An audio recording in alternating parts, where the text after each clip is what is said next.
Қас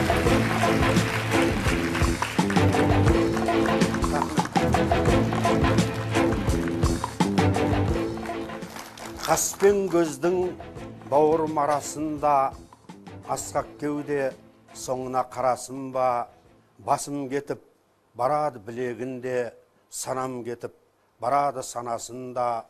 Жаулап алған жанымды талма кеште, керемет күн кеше қалма десте. Ерінім кетіп барады ерінінде, шайқалады шаттығым алма төсте. Кеш ұғынған қадірін тірегім бе, сол қыз қазір мұратым тілегімде. Көзім кетіп барады бұрымында, өзім кетіп барамын жүрегінде деген. Жиделі сайдың бойында айналып қалып ойынға, адасып кеттік еркемай, ауыл мен сайдың арасы болатын еді жер талай. Қарайған нәрсе қорқыныш, өнбей-ақ қойды жол жүріс, көкірек нені сезеді. Дейтұғын әжем бұлсайды, қасқырлар ғана кезеді. Қорықтың бәлде тоңдың ба, беріліп жаның мол мұңға, биледі үрей көзіңді тығыла беріп, құшаққа оятып кеттің сезімді. Сағыныш тұнып көзіңде, қыдырып жүрген кезіңде, мұңлы сыр саған шертемай, балдәурен шақтан бүгінде адасып кеткен еркемай. Кейде маған жас ақындар ақын болу үшін не істеу керек дейді. Мен айтам, ақын болу үшін прозаик болмау керек деймін. Өйткені поэзияда проза жүрмейді. Мен соңғы кездері поэзияны прозаизмге айналдырып жіберген жастарды көрем. Тіпті Әбубәкір Қайран деген досым маған, мен өлең жазып жатқанда ұйқасқа қарамаймын дейді. Сосын мен бір үлкен телевидениеға түскенде, әрине саған ұйқас келмеген екен, сен қарамайсың деді. Сондықтан ақын болу үшін прозаик болмау керек. Кім прозаик болса, ол ақын бола алмайды. Өйткені проза басқа, поэзия басқа. Поэзияның талабы, тілегі басқа. Сондықтан сіздер мынау жиналып отқан ақындар деп есептеймін, прозаиктер емес. Сондықтан үлкен рахмет сіздердің келгендеріңізге. Мен шама шарқымша сіздермен сырлассам деймін. Жалпы менің жақсы көретін нәрсем, ақын мен оқырманның арасында делдал асаба жүрмеу керек. Әртістер жүрмеу керек. Не баласы өлең оқымау керек, не немересі өлең оқымау керек. Тіпті мектептен балдарды шақырып алып оқытпау керек. Мен соны жақсы көрем. Өйткені оқырман ақынға сену керек, ақын оқырманға сену керек. Екеуінің арасында сенім болған жерде үлкен ақын пайда болады, үлкен оқырман пайда болады. Жалпы Абайды түсініп оқу үшін де талант керек. Мен Абайды түсініп оқыған адамды ақын деп есептеймін. Ол сауатты оқырман. Бізде ертек тыңлап қол соғатындар бар, ұйқасқа түсірілген. Болмаса публистикалық мақалаларды көшірілген өлеңге, ұйқасқа түсірілген өлеңдерге қол соғатындар бар. Мен сол кезде қарным ашып отырады. Поэзия публистиканы, прозаны, жалпы қара сөзді көтермейді. Сіз қазіргі жас ақындар поэзияны прозаизмге айналдырып жібердіңіз. Көбіне жас ақындарды сынайсыз. Не себептен? Әлде сақа ақындарға тісіңіз батпай ма? Егер сақа ақындарды сынадыңыздар ма десеңіздер, онда Олжас Сүлейменовтен бастап Иранбек Оразбаев, Әбубәкір Қайранов, Ысырайыл Сапарбаев тағыларды сынағам. Егер олар ірі болмайтын болса, онда өздеріңіз білесіздер. Оларды да сынағам. Шынымды айтайын, мен өзім де сын естіп өскем. Шаңғытбаев деген үлкен ағамдар, ағаларым, мысалы Сырбай Мәуленов бір күні Мұсабек Батырдың аламан болысқа айтқан деген өлең оқыдым. Ғайыптан келіп, ғайберен қырық шілтенім, жіберсе демеп, дертімнің тауып кілтемін, аламан болыс төбеңде ойнап жасынша, шаңыңды қағып сілкемін, азамат ердің арынан айза сілтедің, елдігің емес, ерлігің емес бұл сенің, жел болып айдап, қуықтай ғана зыннанға тықтың, ақ шарбы асыл бұлт едім, қылығы анау жарым қой деген қаншықтың, қойныңда иді қалайса сері салшықтың, ерек бір біткен еменнің ер бұтақ ем, еңсемді жатыр жаншып мұң, қарақтарымның жүретім балап қос күнге, тағдырын талап сөйлетіп итше шештің бе, еркінді құстай қолыма түссе сенбеспін, өзімнен басқа, сөзімнен басқа ешкімге. О әруақ, тексізде емес едім мен, садаға әлде кеттім бе екен тегімнен, ашуым қарш-қарш шайнайды суық кісенді, қымыздай ашып, сабадан асып төгілген, қаншама сырды жүрекке қаттап сақтадым, тегене аспан, телміріп қазір жатқаным, кезекпе кезек шығып тұратын ай мен күн, біріңді бірің жарымдай жатқа сатпағын деген өлең жаздым. Соны сұрағаңа оқыдым. Сонда сұрағың айтты: Аманхан, сенің көзің жете ме Мұсабек Батырдың Аламан болысқа өстіп айтатынына деді. Сен біреудің атынан қалай өлең жазасың деді. Ол айтпайтын шығар ондай сөзді деді. Ал сен айттырасың деді. Сенің қандай құқың бар деді. Мен үңіліп қарасам, дәл сол сөзді Москвада әдебиет институтының жоғары курсында оқып жүрген кезімде Юрий Кузнецов деген ұстазым айтты: Аманхан, бір орыс ақыны оқыды бізбенен, Григорий деген жігіт. Сол қайтыс болған ақ офицердің сөзі деген өлең оқыды. Сөйтіп еді, Кузнецов айтты: Юрий Поликарпович, сен көзің жете ме қайтыс болған ақтың офицерінің өстіп айтатынына деді. Ол офицер өліп бара қайта дұрыс болған жоқ осым деген шығар деді. Анау ақтаған. Сол сияқты мен содан кейін пәленше батырдың пәленшеге айтқанына, пәленше жігіттің пәленшеге жазғаны деген сияқты жазбайтын болдым. Шындығында мынау адамның жаны құпия. Ал ол жанға үңіліп, мен ол сөйтіп айтты десем, ол кінә болады. Күнә демеймін, кінә. Күнәлі Алланың алдында боламыз, адамның алдында кінәлі боламыз. Осыны ажыратып үйренейік. Сондықтан мен ағаларымнан да сын естіп өстім. Өзім сын естіп өскеннен кейін шымырландым. Тіпті менің ең жақсы достарым мынау Есенғали, Қуандық, осында Аян ағам отыр, мені ең алғаш неткен Нұртас досым отыр. Солардың өздері де мен Нұртасқа телефонмен оқып берем өлеңді ең бірінші. Сонда сын айтады: мынауың не деп. Мен оларды тыңлаймын. Мына өзі қалдаған Қалтай Мұхамеджанов айтушы еді: мен ағаларымнан да үйренем, інілерімнен де үйренем, қатарларымнан да үйренем. Сондықтан мен бәріңнен үйренем. А жастарды сынасам мықты болсын деп сынаймын. Және бірде біреуін мен артық сынадым, не кем сынадым демеймін. Шамам келгенше адал болдым оларға. Ал егер өздері өкпелеп жүрсе, алдарынан жарылқасын. Оларға өкпелемеңдер деп айтамайым. Өкпелей берсін. Егер олар өздеріне жаны ашымаса, өзінің поэзиясына мынау оқырманды алдауға болады. Сыңғырлатып, қоңырау шалған кезде неткендей сыңғыр еткен өлеңдерді оқуға болады. Бәрі түгел, ырғағы, буын саны түгел, ұялмаған өлеңші болады деген сияқты өлең жазып оқуға болады. А поэзияны алдай алмайсыз. Поэзия еш уақытта өтірікке көнбейді. Оқырманды алдаса, оқырман бала, халық бала деген сөз бар. Сондықтан мен жастарды ысылсын, мықты болсын деп сынайым. Ал егер оны түсінбесе, тағы қайталап айтайын: алдарынан жалғасын, содан таймасын. Онда поэзияны көгертпейді. Поэзия саусақ сорып жазу емес. Поэзия аспаннан алып жазу емес. Поэзия ол сенің көргенің, білгенің, көңіліңе түйгенің, араласқаның, құрыласқаның. Ал одан тыс нәрсе жазсаңдар, бәрі өтірік. Поэзия өтірікті көтере алмайды. Сондықтан сынайын. Абстракция нәрсені жазса, қияли нәрселер жазса сынайын. Сіздің поэзияңызда мұңды шерлі элегиялық өлеңдер мол. Мысалы айтып кететін болсақ, аңсау менің мұңым, түсіме енеді жеті қайың, жетім қамыс, тағы басқа өлеңдеріңіз.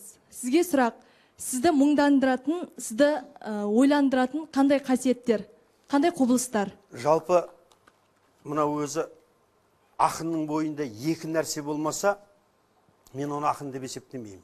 Бірінші, таңғалу. Егер ақын ештеңеге таңғалмайтын болса, ол прозаик.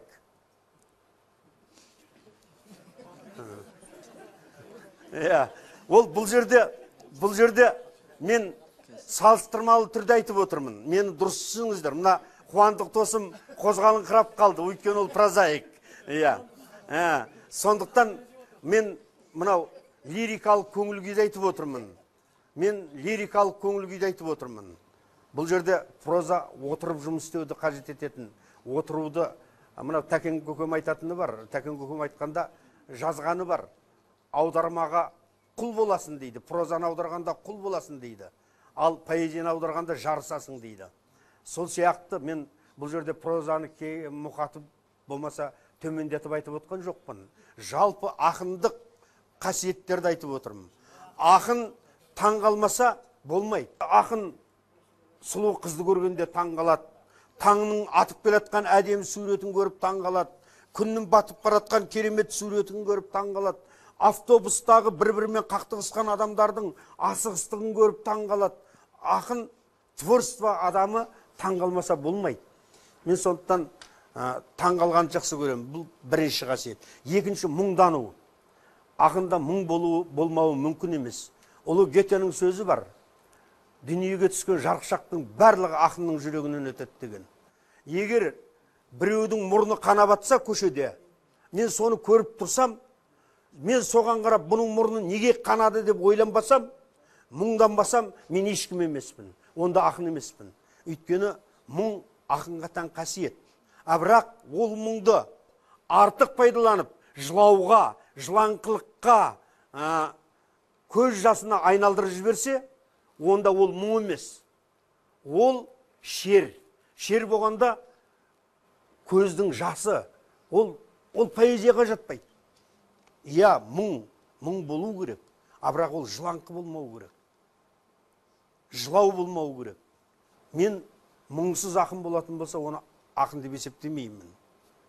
Жалпы өлең мұңнан тұрады. Менің Николай Дмитриев деген орыс досым болды. Соған дәл осындай сұрақ қойылған. Сонда ол айтты: өмірдің өзі мұң, өмірге келудің өзі мұң деді. Мен неге мұңды жазбаймын деді.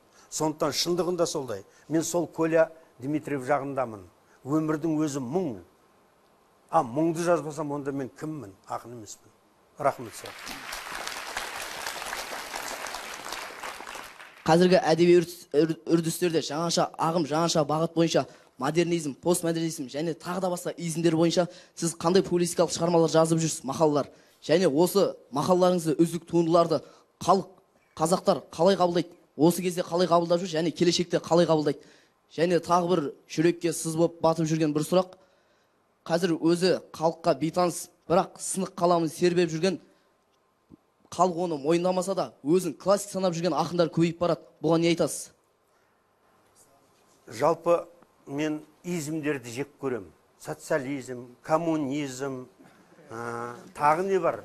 Футуризм, акмеизм, символизм 17-20 жылдары болған. Измнің бәрі құрыды. Есенин ақын боп қалды. Маяковский ақын боп қалды. Футурист. Блок, символист. Измнің бәрі құрыған, ақын ғана қалған. Сондықтан мен жалпы изм деген жек көрем. Ол ойлап табылған нәрселер.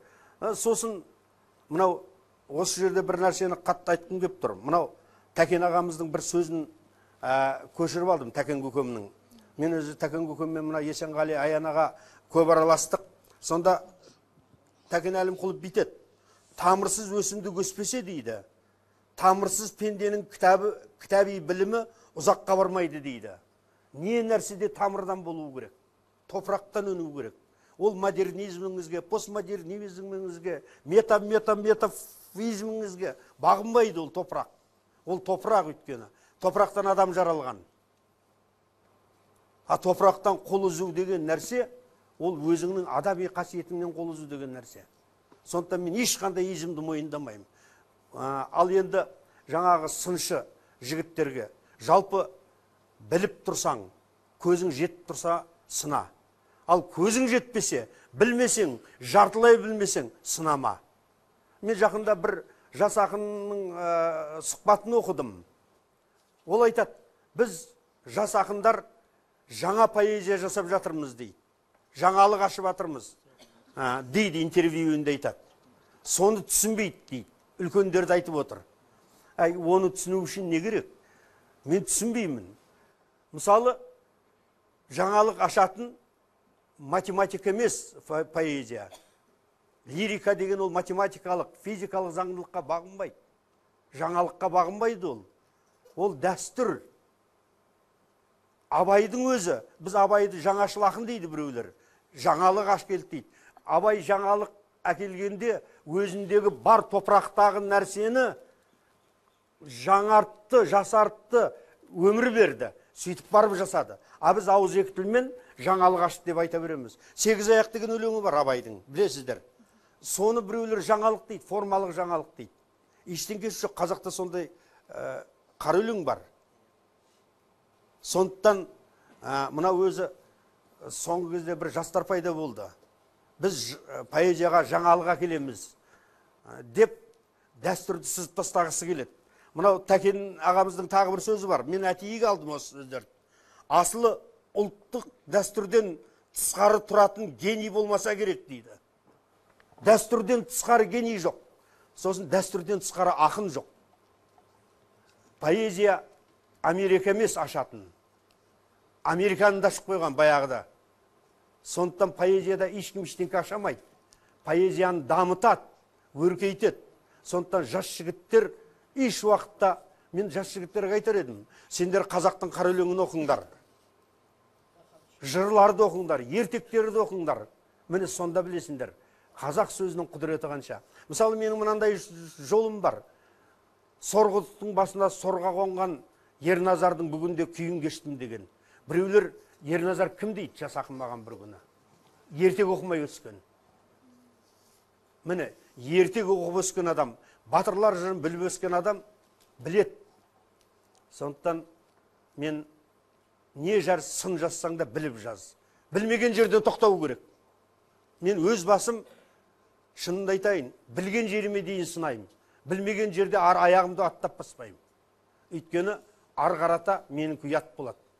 Мен ұятты болғым келмейді. Осы. Ал сын жазғанға қарсы емеспін.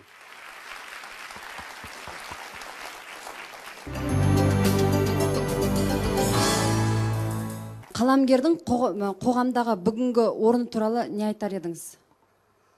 Жалпы мен ақынмын, жазушымын деп өзің қоғамнан тысқары санайтындарды мен соншалықты мықты ақын деп есептемеймін. Өтірікші ғана деймін. Ұйқастыра білетін өтірікші. Ақын еш уақытта қоғамнан тыс қалған емес. Жазушы да сондай. Егер сенің елің мұңданып атса, мемлекетің бір шетінен күйреп атса, халқыңның тұрмысы нашар болып атса, онда кімсің?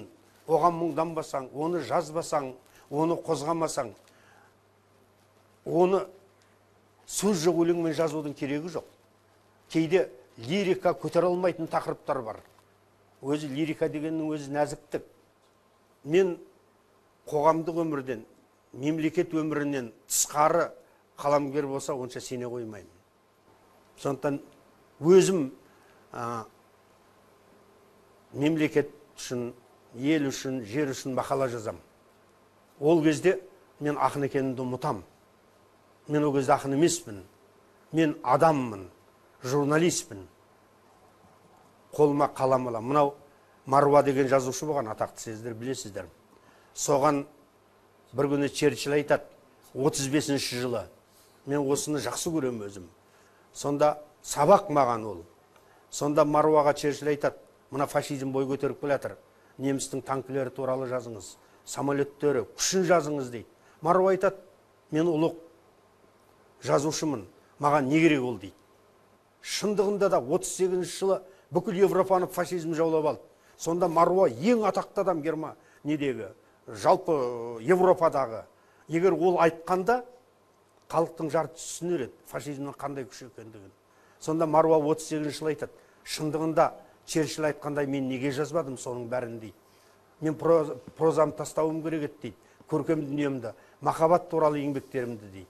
Мен халық туралы жазуым керек еді, фашизм туралы. Сол сияқты мен тәуелсіздіктің алғашқы жылдары Москвадан келгеннен кейін бүтіндей проза публицистикаға көштім. мына қолдарыңызда кітап болса, Өткірдің жүзі деген кітабым бар. Соның ішіндегі 95 жылдан 2011 жылға дейін мақалалар бүкіл менің журналистикадағы талас тартыстарым. Оның ішінде өмірбаяным бар. Тіпті бір үлкен азғантай ұлттың өкілдері бар осында. Өте мықты. Солармен шайқастым. Аз ұлттың өкілдері олар, бірақ өте мықты тұратын ұлт өкілдері. Мынау баспасөздерімізді алып алған, бәрін алып алған. Мен соларды тасталқанын шығардым. Жебекеңдер. Мен соның бәрін, мысалы сол кезде Караван деген газет қазақ тіліне 98 жылы қатты соқтықты. Бір күні бір бет ұйымдастырды. Ол кезде Қажыгелдин премьер-министр. Сол кезде мен Караван синдромы қашан тыйылады деген мақала жаздым да тасталқанын шығардым. Бұрын қазақ газеттері талай сынадым, сонда былқ етпейтін Караван шырылдап жылап жіберді. Ол кезде мен Разанов деген философтардан цитат алғанмын. Содан кейін бір жыл бойы маған күн болған жоқ. Тіпті Қажыгелдин мырза КТК каналынан сөз сөйлеп, прокуратура қайда қарап отыр деді. Усольцев деген журналист сұрақ қойды. Бізде антисемитизммен айналысатын журналист Аманқан Әлім деген бар деді. Сөйтіп Қажыгелдин айтты. Прокуратура қайда қарап отыр? Қазақстанда ондай антисемитизммен айналысу жоқ деді. Сол күні маған апамыз звондады, ауылға кетіп қалсайшы деп. Сонда ауылға кетсем құтылып кететін сияқты ғой ол кісі үшін. Сондықтан мен айтып отырмын ғой, мынау жаңағы Өткірдің жүзі деген мына кітапта менің 95 жылдан бергі бүкіл журналистикадағы еңбектерім бар. Сондықтан өзімді қоғамнан бөліп қарай алмаймын. Қарағандарға онша жақсы да қарай бермеймін. Ақынмын деп сыйлық алғысы келіп жүретіндер бар. Бірақ бір ауыз мақала жазбайды. Ақын күрескер Жарасқан Әбдірашев деген ағам болды менің. Қазақтың ең ірі ақындарының бірі. Сол айтатын, кірісу керек деген өлеңі бар. Ақын кірісу керек. Кіріспесе болмайды ақын. Мынау жаңағы айтып жатырсыз, публицистикаға да қалам тарттым дейсіз. Осы сіздің жаңағы тәуелсіздік терісін жамылған тәуелді газеттер, жаңашылдық, жаңа газетшілдік, жаңағы Караван синдромы қашан тыйылады, журналистік мамандықты жезөкшелікпен шатастырмайық деген сияқты мақалаларыңызды оқыдық. Сонда әжептәуір жаңағы дәуірнамалық әлеуметтік мәселелерге сыншылдық пікір таныттыңыз. Енді сізге сұрақ, қазіргі таңда осы орыс баспасөзі мынау негізгі ұлт қазақ туралы жазуы, қазақ туралы насихаттауы конституциямызға, ата заңымызға сәйкес болып жатыр ма? Жалпы мен мынау студент бала өте жақсы сұрақ қойып отыр. Бұл бала әдемі бастады сұрақты. Орыс басылымдары деді, баспасөздері деді. Осы тіркес маған ұнайды. Әйтпестен біздің журналистикада мынандай тіркес бар. Орыс тілді журналистер дейді, қазақ тілді журналистер дейді. Қазақ тілді журналист болмайды, қазақ журналисті болады. Орыс тілді журналист болмайды, орыс журналисті болады. Егер ол қазақ болып, орысша жүрсе де ол орыс журналисті. Міне, алдымен біз терминді ажыратып алудан бастауымыз керек. Сөз тіркесін. Бізде кілең жазады, орыс тілділер, қазақ тілділер деп жатады. Ондай тіл жоқ. Қазақ тілі бар, орыс тілі бар, Азербайжан тілі бар, шүршіт тілі бар, Қытай тілі бар. Басқа тілдер жоқ. Басқа орыс тілі, шүршіт тілі, Қытайлар тілі, ол Қытай тілді деген тіл жоқ. Сондықтан мынау студент өте сұрақты, сауатты қойды деп есептеймін. Ал енді мынау кейде қазақ басылымдары әлсіз деп жатады. Әсіресе қазақ газеттерін оқымайтындар айтады оны. Өйткені өзі оқымайды. Не оқи алмайды. Сосын жамандау керек оған. Сосын қазақ басылымдары түкті жазбайды дейді. Кешірсін, біздің жергілікті қазақ басылымдары, ол қай жерде де сондай, Азербайжандарыңызда, армяндарыңызда да, жергілікті тілдің журналистері өзінің отанының, тілінің, мемлекетінің мүддесін ойлайды. Соны жазады. Ал орыс басылымдары, орыс журналистері еш уақытта қазақ тілінің мүддесін қорғап жазған емес. Жазбайды да, өйткені ол дерт емес, ол оның ауруы емес, ол оның мұңы емес. Өйткені өзінің тілі бар. Не қылсын біреудің тілін? Сондықтан қазақ журналистикасы патриотизмге толы. Мысалы, светтің өшіп қалғанын жазады караван. Бір үлкен басшының орнынан алынып қалғанын жазады. Не орнынан алынатынын жазады. Не айлықтың бермей қалғанын жазады. Болмаса тағы да сондай. Мынау күнделікті тұрмыстағы қайшылықтарды жазады. Біреудің машинесі басып кетіп еді, жоптесі заңсыз соттады дейді. Ол адам басып кеткенімен шаруасы жоқ. Заң білмейді. Ал заң бойынша басып кеткен адам сотталады. Ал оны адам басып кетсе де, неге жоптесі соттады деп жатады. Кешіріңіздер, ол адам басты. Бұл жерде саясатты араластырудың керегі жоқ. А бізде саясатты араластырады. Заң білмейді. Мына өзі жеке бір тақырып. Журналистикада және заң деген нәрсе. Мен заң газетін істегендіктен осы нәрсені қатты айтқым келеді. Біздің журналистер заң білмейді. Міне, осы тұрғыдан келгенде қазақ басылымдары қашанда да, қай ғасырда да, сонау Байтұрсыновтың қазақ газеттерінен бастап, бүгінгі күнгі Жас Алаш, бүгінгі күнгі Алаш айнасы, бүгінгі Айқын, бүгінгі басқа Түркістан, осы газеттердің бәрі күрескер газеттер. Қазақ газеті қазақ мұңын айтады. Ал оны оқымағандар нашар дейді.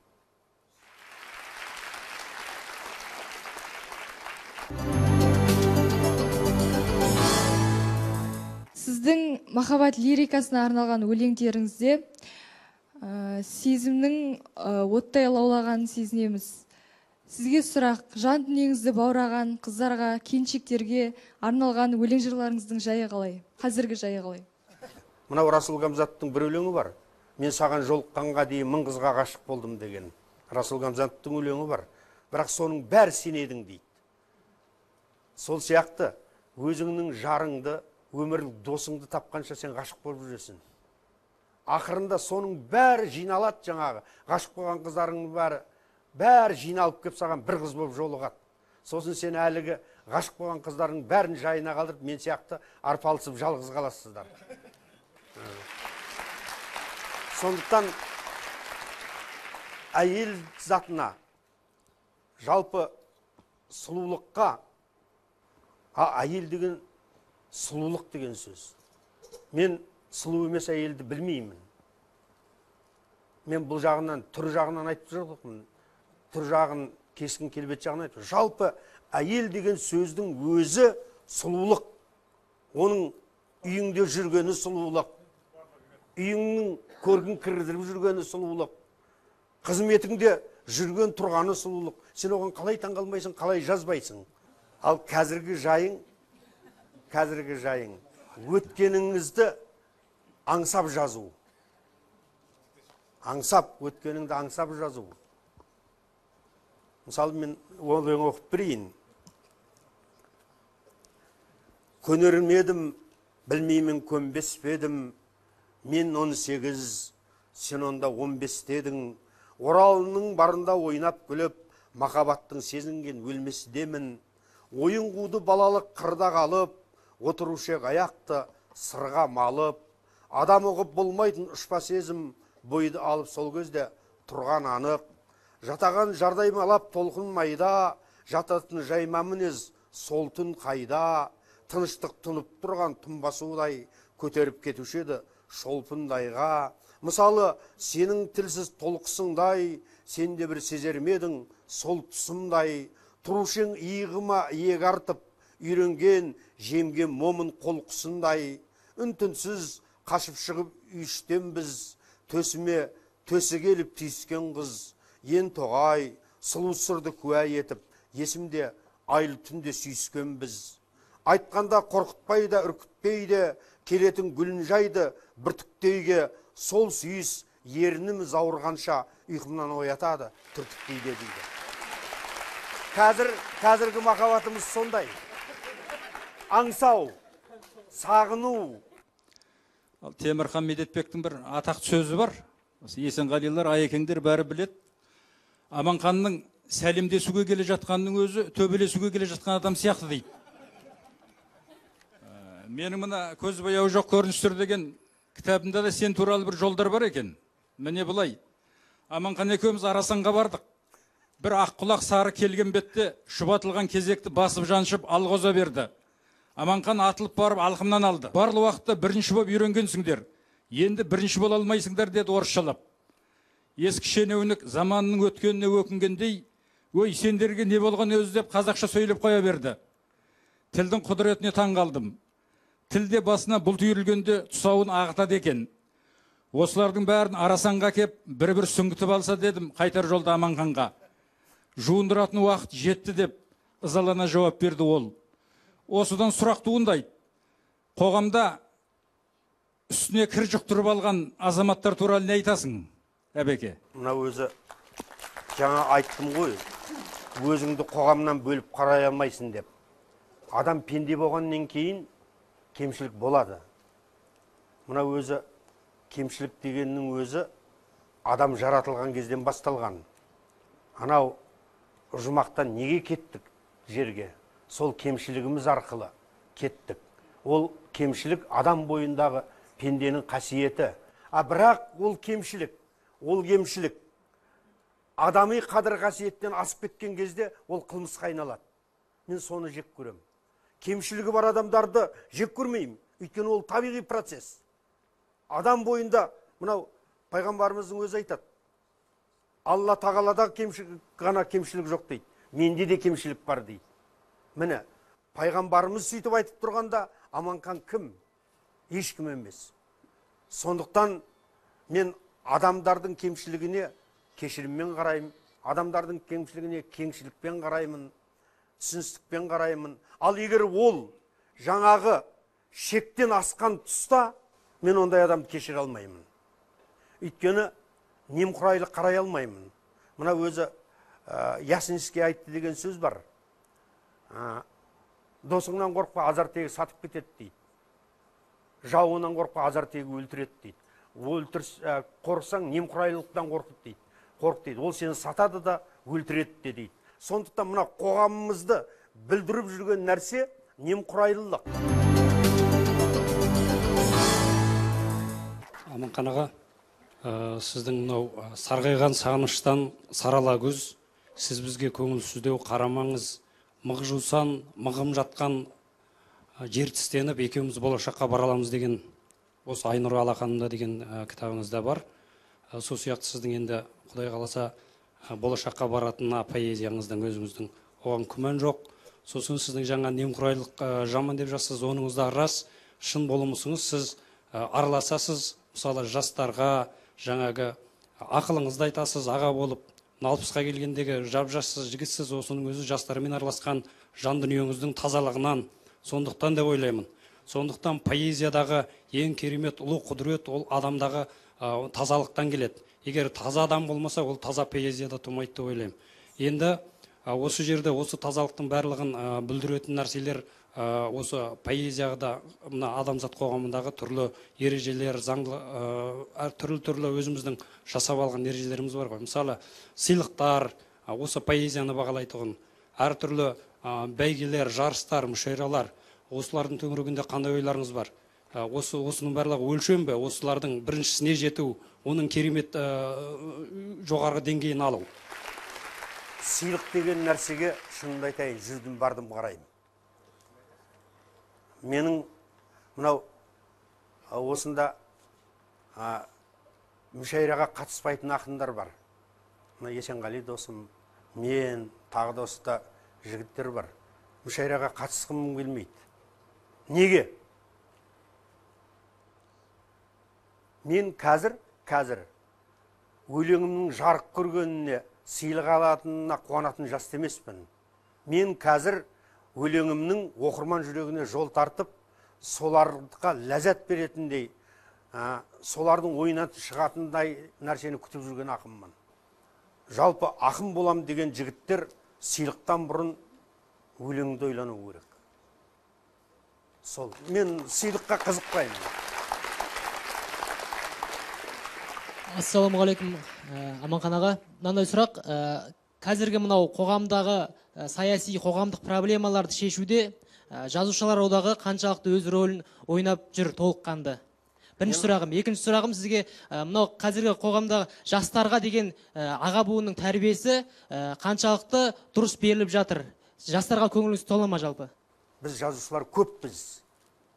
Егер біз әр қайсымыз мемлекет туралы, ұлт туралы, жер туралы әр түрлі оқиғаларға жазушылар араласып жатсақ, сол жазушылар одағының істеп жатқан қызметі. Жазушылар одағы мен жазушыларды бөліп қарауға болмайды. Өйткені мен сол одақтың мүшесімін. Ол одақ кемшілігі бар, жетістігі бар, Құдайға шүкір жұмыс істеп жатыр. Мынау әкем марқұм айтатын, бермей қойса қайтер едің, көрсетпей қойса қайтер едің. Саған Құдай көрсетіп тұр ғой, беріп тұр ғой дейді. Соған риза бол дейтін. Сондықтан біз қоғамда қанағат деген ұғымды үйренуіміз керек. Әйтпесем, жазушылар одағы жұмыс істемейді десек, онда мен жұмыс істемегенім. Мен сол одақтың мүшесімін ғой. Мен қоғамдық жұмысқа араласпасам, мемлекет, тіл, ел туралы мақала жазбасам, онда жазушылар одағының да араласпағаны. Егер мен араласып атсам, онда жазушылар одағының да араласып атқаны. Біз осылай түсінуіміз керек. Ал енді жастарға жаңағы қанағат, мен қанағаттанатын жігіттер өте көп. Мысалы, осы отырған Мұратханның поэзиясын өте жақсы көрем.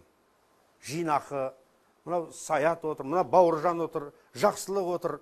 Кейбіреулер айтады, ағаларымыз поэзия оқымайды дейді. Оқығанда көкесін көрсетіп оқимыз. Сол оқымайды деген адам ойлайтын болу керек. Мен туралы айтпайды. Соған қарағанда мен оқымайды деп ойлайтын болу керек. Оқимыз. Оны айтпағаннан кейін ол айтады, ол оқымайды дейді. Мен маған түк бермейтін поэзияның несін оқимын? Мен жалпы барлық поэзияны оқимын.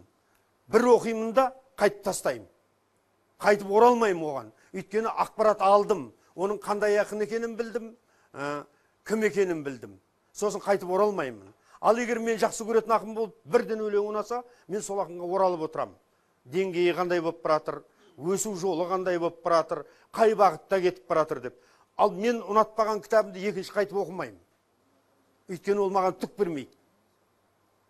Түк бермейтін нәрсені, абстракциялық, қолға тұрмайтын, сусыған, сылдыр сөз, не айтып атқанын түсінбейтін нәрселерді несін оқимын. Маған өзінің туған жері туралы нақты жазған өлең керек. Өзінің махаббаты туралы нақты жазған, қызының көзін ағанын айтсын, бұрымын ағанын айтсын. Қызының мынау Жарасқанның өлеңі бар еді әдемі. Бір қызда бар балтырың, бір қызда бар неді. Сол сияқты нақты нәрселері керек. Ол қиялидан сен аспаннан түскен қызсың, сен бір періштесің деген маған керек емес. Біріншіден періште жыныс жоқ. Періштеде. Ол қызын періште дейді, бір нәрсе дейді. Періштеде жыныс бар деп кім айтады? Айтыңыздар. Еш уақытта болған емес. Одан да сен қызыңның ақылдылығын айт, шашының ұзындығын айт. Ақынсың ғой, сен ақын өзіңнің жақсы көрген қызыңның қасиетін көрсет, бойындағы барын көрсет. Ал оны аспаннан тауып алып, оны періште қылып көрсеткеніңде, кешіріңіздер, періште деген тырнақшақ айтып отырмын. Сұмдық қылып көрсеткенде не болады? Сондықтан нақты нәрсе үйрену керек. Түсінбестіктен туатын абстракты бар, ал түсінетін абстракты бар. Осы екі нәрсені ажыратып берсеңіз. Блоктың әдемі сөзі бар, поэт сын гармония дейді. Ақын үндестік ұлы дейді. Неге үйтіп айтады? Ақын сөзбен дыбысты үндестірген кезде, сөзбен, сөйлеммен дыбысты үндестіреді. Сол кезде ақын үндестік ұлы болады. Яғни поэзия туады. Ал дыбыс пен сөз қайдан шығады? Хаостан шығады. Яғни жаңағы айтып отқан абстракциялық қолға сусып тұрмайтын нәрселердің барлығы қолға тұрмайды. Қиялыңда да жоқ. Соның бәрін ақын не істейді? Үндестіреді, табыстырады. Дыбысты әкеліп, сөзді әкеледі де, дыбыс пен сөзді қосып, поэзия жасайды. Міне, мен абстракция дегенде сусыған қолға тұрмайтын нәрселерді әкеліп логикалық жетілдірген нәрселерді айтып отырмын. Сөз бен дыбысты, мысалы музыка дыбысты ғана жинақтайды. Сөйтеді де ұлы музыка туады. Адам жанын баурайтын. ол хаос еді. Әр жерде бір дыбыс жататын. Алла тағала айтады, мен дейді, үндемей жатқамын дейді, бір бұрышта дейді. Сосын өзімнің керек екенімді, адамды жаратуым керек екенін сездім да дейді. Қызметімді 18 мың ғаламды жаратып, адамды жараттым дейді. Мен бір бұрышта жатқан нәрсе едім дейді. Көрдіңдер ма? Сол сияқты мынау хаос, араласып кеткен нәрселерді ақын жинап алады да үндестіреді. Логикаға, адамның санасына жеткізетін етеді. Міне, мен осыны айтам. Ал біздің ақын жігіттер жаңағы үндестіре алмайды. Дыбыспенен сөзді үндестіре алмайды. Үндеспеген жерде поэзия болмайды. Сол хаос күйінде қалады. Сол абстракция күйінде қалады. Міне, абстракция деген ұнатпайтынымыз сондықтан. Үндестірсін, қосылмайтын нәрсені қоссын, сөйтсін да поэзия жасасын.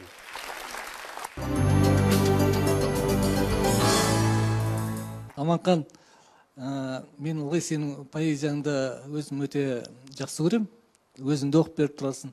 Сонда мен сенің поэзияңнан оқып отқан кезде бүкіл бала кезім есіме түседі. Ауыл, Сырдарияның бойы. Осыдан туындап тұр да. Сен Москва саған не берді? Екіншіден сен неге ауылды жазасың? Мен ауылдан шығып қалаға жетемей келеткен адаммын. Ауылдан шықтым мен, бірақ қалаға жетемей келетірмін. Ал енді ауылға қайтып кеткім келмейді. Осы екі ортада жүрген адаммын. Мен үшін ауыл барым. Мына өзі ақын көргенін, білгенін, көңілге тоққанын, көңілге қаттағанын айту керек. Мынау ауылдағы ақын өткен өмірлерін, көргендерін көкірегіне қаттайды, миының түкпір-түкпірінде. Бір уақыттарда бір құдіретпенен сол миыңа қаттаған ауылдағы суреттерің, жүрген қыздарың, қырындаған бір нәрселерің бәрі ми қатпарларынан қозғалып шығады да өлеңге айналады. Мен мысалы шынымды айтайын, менің ең әдемі кезім ауылда өтті, балалық шағым. Балалық шақ деген нәрсе көргеніңді ұмытпау, таңғалу. Балалық шақ таңғалудан тұрады. Мына өзі кішкентай бала, өмірге келген бала, бір нәрсе шыңғыр ете қалса, бірден сол жаққа қарайды. Жарықты жағып жіберсеңіз, көзі жыпылықтап жарыққа қарайды. Менің бүкіл суреттерім ауылдағы, мына жеріме қатталып қалған, мына мидың ішіне. Қазір солар қозғалып жатыр. Солар қозғалып, өлеңге айналып шығып жатыр. Мына Есенин айтады, менің өмір баянымды білгілерің келсе, өлеңдерімді оқыңдар дейді. Шындығы солай. Кім мені білгісі келсе, менің кітабымды оқысын деймін. Кім екенімді, қайдан шыққанымды, жалпы өлеңінде өзі жоқ, өлеңінде туған жері жоқ, өлеңінде отаны жоқ адамдарға сенбеймін мен. Поэзияда өзің болуың керек алдымен. Мынау, мен жас ақындарды бір нәрседен сақтандырар едім. Лирикалық мен, азаматтық менмендікке ауысып кетпеу керек. Лирикалық менмен азаматтық менді ажырата білуіміз керек. Сондықтан өлең барынша түсінікті болу керек. Өлең барынша. Неге Мұқағали күпі киген қазақтың қара өлеңін шекпен жауып өзіне қайтарамын дейді. Су сұрасып берген, айран берген, кәртейіп қалыпсың ау қайран жеңгем, қарғаның валетінде едірейіп қасыңа мына біреу қайдан келген, апырай жаман еді сұрқын еден адамға қарайды ғой сыртыменен, жол өрткеш сақсының таяғындай қимылыңды бағып тұр мұртыменен. Бұнда трагедия бар. Ағасы соғысқа кетеді, әкесі соғысқа кетеді, жеңгесінің қасында біреу отыр. Бұнда трагедия. Өлеңнің мықтылығы сонда. Өмірбаян бар, өмір бар. Баланың көзі бар көріп отқан. Бізде қай-қайдағы өлеңдерді жазады да, неге Мұқағалидың бұл өлеңі өтімді? Сол көргенін, білгенін, түйгенін, сезгенін өлеңге түсіруінде. Мысалы, бір жетсе менің ажалым жетеді, найзағай оттарынан, сатқындар оқтарынан, өйткені мен теңіз бақтарылам. Бір жетсе менің ажалым жетеді, адам қолы жасаған ұяттардан, қалыңдығы осынау сияқтырман, әйтпесе пысықтыққа пысқырмайды, менде қуаттарман. Бұл Айбергенов. Осында несімен ұнайды маған? Пысықтыққа пысқырмайтындығы ұнайды. Ақын адам ғана осылай айтады. Маған сенің байлығың да, пысықтығың да бір тиын. Менің өлеңім бар дейді. Міне, осындай поэзия керек. Күңгірт, көмескі, тұман өлеңдер керек жоқ. Ол өмір ұзаққа бармайды. Оны оқып, қазір залдан тыңлап аласыздар сіздер. Бір сағаттан кейін көшеге шыққаннан кейін жаңағы ақын не оқыды деп сұрайсыздар бір-бірлеріңізден. Өлең сенің шеріңді, мұңыңды, сағынышыңды қозғау керек. Міне сонда ғана өлең. Сіз мынау нәпсі деген нәрсеге қалай қарайсыз? Бірінші сауалым. Екінші, сосын енді осы ақын өзі жарата ма, жоқ әлде бұны басқа 18 мың қаламның жаратушысы Алла беретін дүние ма ақындық деген? Жалпы нәпсі деген нәрсені жек көрем. Нәпсісін тия алмайтын адамдарды жек көрем. Нәпсіні тия білу керек. Ол мына өмірдегі әртүрлі жағдайлар кездесетін жағдайлар болады ондай. Ол өмірдегі тұрмыстық жағдайлар. Ал енді нәпсісін тимай, оны дертке айналдырып жіберген кезде ол өте қиын нәрсе. Ол енді ар жағы Аллаға қарай кетіп қалады. Алла берсін дейді бәрін. Қалай көрсетсе, солай көрсетсін дейді. Адам қысқасы, мынау тұрмыстағы қателіктер болады, бірақ нәпсіні тыйып үйрену, ол жақсы қасиет. Тыйып үйрену керек қой. Белгілі бір шектен аспау керек. Өзі сызып қойған. Мынау Алланың билігінде ғана шек жоқ. Алланың сөзінде ғана шек жоқ. Алланың іс-әрекетінде шек жоқ. Қалған адамның барлығында шек бар. Содан аспау керек қой. Нәпсіңнің өзі де содан аспау керек. Одан асқан кезде азасын. Ал енді екінші сұрақ, ақындықты сөз жоқ Алла береді. Ол мына өзі ұялмаған өлеңші болады деген әдемі сөз бар. Шындығында ұялмаған адам өлеңші болады. Біздің Тәкен ағамыздың әдемі бір сөзі бар. Біздің оңтүстікте оқтауды алып айтса кетеді дейтін тіркесі бар. Шындығында да ауылда оқтауды алып айтса кететін қазақтар бар. Былай қарасаң, дала, бала, шала, ала деген сияқты ұйқастырып, әр жерден бір соға береді. Ондай ұялмаған өлеңші болады деген сөз. Ақындық Алла берді қасиет.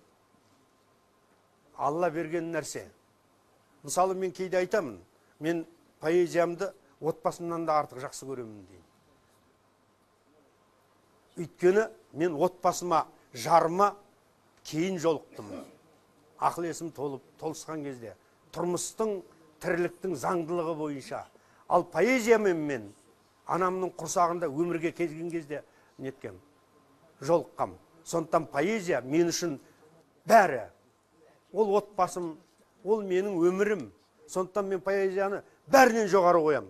Дүниеңнен де, мүлкіңнен де, отбасымнан да, басқадан да. Өйткені маған Алла осы сөзді берген. Ертең сұрайды менен. Әй, Аманхан-ау, саған өлең беріп едік, не бітірдің дейді. Сөз беріп едік дейді. Мен сонда арым таза болу керек. Мен айтып едім, тыңламай қойған әкім қой деуім керек. Не орынбасар тыңламай қойды деуім керек. Сосын ол орынбасардан сұрайды, әкімнен сұрайды. Сен неге тыңламадың, Аманхан айтыпты ғой дейді.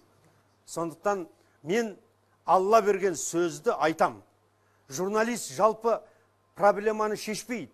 Журналист көтереді. Ал шешетін белгілі бір биліктегі адамдар бар. Солар шешсін. Алла оларға билікті неге берді? Адамның айтқанын орында деді. Ал орындамаса, Аманханның айтқанын, басқа журналистің айтқанын, ол өзі жауап береді баратын жерінде. Ал мен мағаның бойыма берген сөзге жауап беруім керек. Мен айтып едім ғой деген кезде, сенің арың таза, Аманхан. Ана баратын жағыңа бара бер деу керек маған. Қалғанын разбереміз деу керек қой. Қалғанын шешеміз де. Солай.